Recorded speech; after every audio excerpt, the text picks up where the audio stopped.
Hi friends, அஸ்ஸலாமு அலைக்கும். எல்லோரும் எப்படி இருக்கீங்க?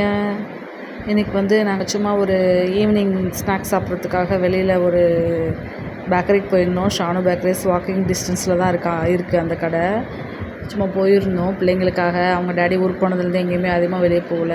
எப்போவுமே வெளியே போகிறதில்ல. இருந்தாலும் அவங்க டேடி போனதுக்கப்புறம் குழந்தைங்களுக்கு கொஞ்சம் ஒரு மாதிரியாக இருந்தது. சரி வாங்க, பக்கத்தில் தானே இருக்குது, போயிட்டு வரலாம் அப்படின்னு சொல்லி குழந்தைங்கள கூட்டிகிட்டு ஷானு பேக்கரிஸ்க்கு போயிட்டு இருந்தோம்.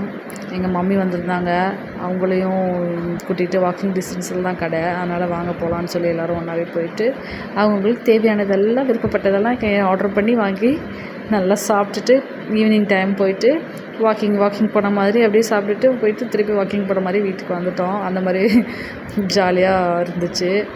இந்த ஷஃபா லட்டு இந்த மயோனஸ் அவங்க இப்போ தான் சாப்பிட்றாங்க ஃபஸ்ட் டைமு. அதனால் அவங்க ஃபஸ்ட்டு டேஸ்ட் பண்ணிட்டு நல்லா இருக்குன்னு அப்புறம் திருப்பி கேட்டு வாங்கி சாப்பிட்டாங்க. அந்த மாதிரி ஷஃபா லட்டு பண்ணாங்க. இந்த கடையில் ஒரே ஒரு மைனஸ் தாங்க, அந்த பீஸா மட்டும் நல்லாவே இல்லை. மற்றது எல்லாமே நல்லா சூப்பராக டேஸ்ட்டாக நல்லா இருந்தது. எல்லாமே நல்லா இருந்துச்சு. பீஸா மட்டும் ஏன்டா ஆர்டர் பண்ணோன்னு தெரியாதனமாக பண்ணிட்டோமேன்னு தோணுச்சு. ஆனாலும் அதை வீண் பண்ணாமல் வேஸ்ட் பண்ணக்கூடாதுங்கிறதுக்காக அதையும் சாப்பிட்டுட்டு ஐஸ்கிரீம் கடைசியாக ஐஸ்கிரீம் பாப்பா கேட்டாங்க. 2 பேருமே அக்காவும் தங்கச்சி சேர்ந்து சாப்பிட்றாங்க பாருங்க. அவங்களுக்கு ரொம்ப பிடிச்சிருந்துச்சி. 2 பேருமே அதை ரசித்து சாப்பிட்டுட்டு இருக்காங்க.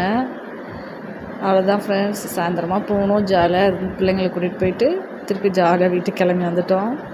அவ்வளோதான் ஃப்ரெண்ட்ஸ், பாய்.